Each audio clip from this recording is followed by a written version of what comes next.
Hello and welcome back to Storytime with Mary's Child Development series. We're continuing our conversation with Baba Darcy, who is a clinical psychologist from Hearts and Minds Aloud. Hi Baba, how are you? I'm very well, thank you, Mary. How are you doing? I'm really well, and it's almost September, which is exciting but makes me apprehensive because kids have to go back to school. So my older daughter is starting reception class. She's 4 and the youngest going to a new nursery. So I want to talk about going back to school today. Baba, how do we even begin to talk about going back to school? It's such a nerve-wracking time for all of us. Usually it would be really exciting. We've got the kids' school uniforms ready and their school bags. But this year has a bit of a different twist. So how do we even start to think about sending our kids back to school? The apprehension and the uncertainty you've talked about has been because there have been so many changes for parents and for children.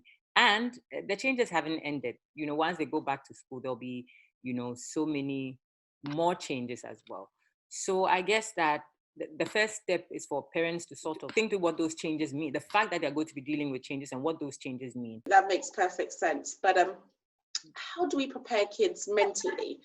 Because it's been a real struggle this year. They haven't been to school for a really long time, since March.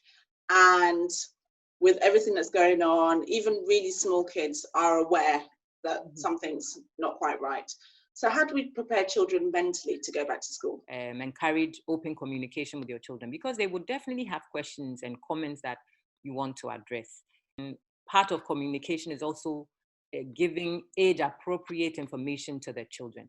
Okay, in terms of what it means to go back to school. They would social distance, they would have to social distance, why seating in the classroom would have changed because, for most of the kids, for the children who are going back, they're happy to see their friends, and having to continue this whole thing of staying apart from their friends when they've had to do that for nearly 6 months will be difficult.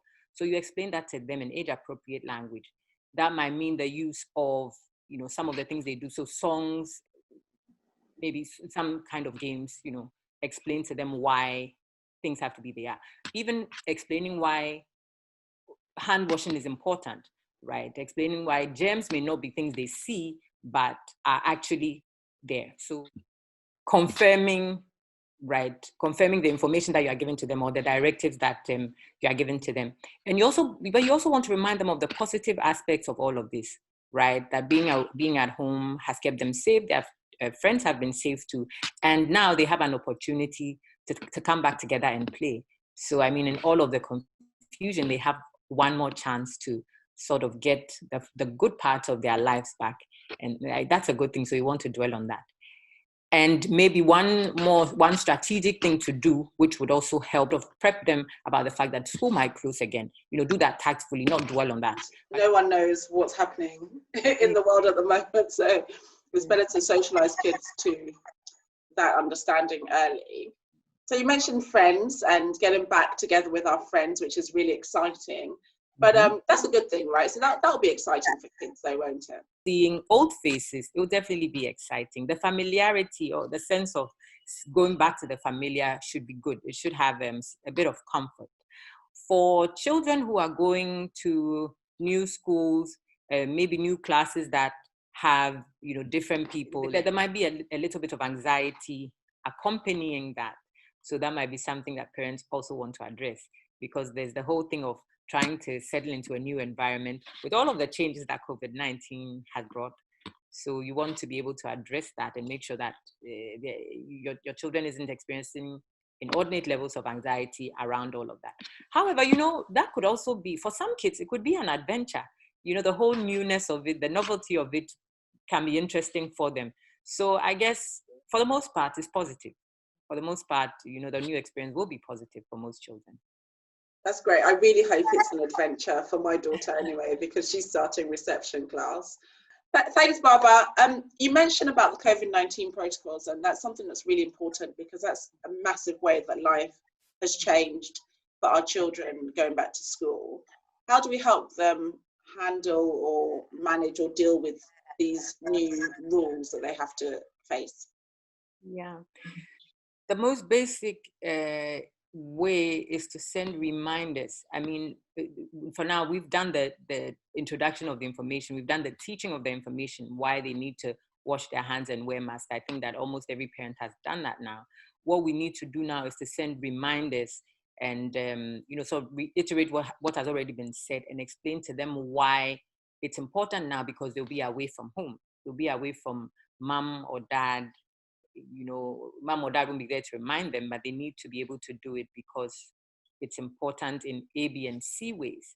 Like we said about, explaining why it's important to wash your hands even when you can't see the germs. Explain this to them in ways that they can understand. If you can use playful videos and charts, do that, because sometimes it's great to hear you speak, but they might, connect with visual information a bit better. So you want to be able to use that as well. And something else that would be helpful will be to have you demonstrate what you talk about. So again, it's always leading by example.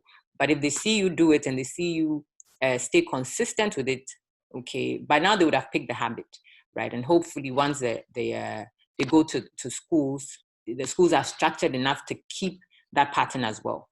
So of course, parents can check in with whatever procedures schools have in place, making sure that children are washing their hands at intervals, wearing their masks, and keeping a safe distance even when they play.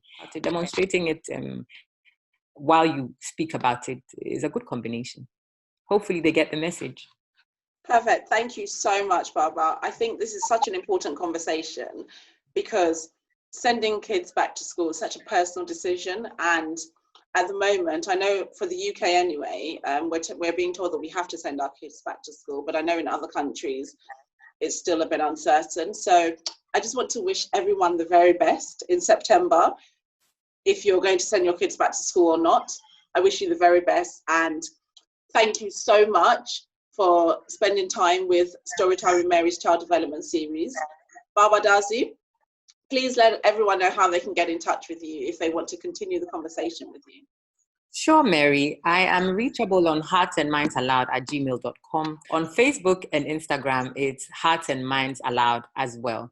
I'm really grateful to be here. Always a privilege to be invited to speak. And I'm grateful that you picked this topic because it addresses a big situation, which, I mean, for some parents would be a source of worry. And it's great that you are, speaking about it and helping them think about it in positive ways. So well done.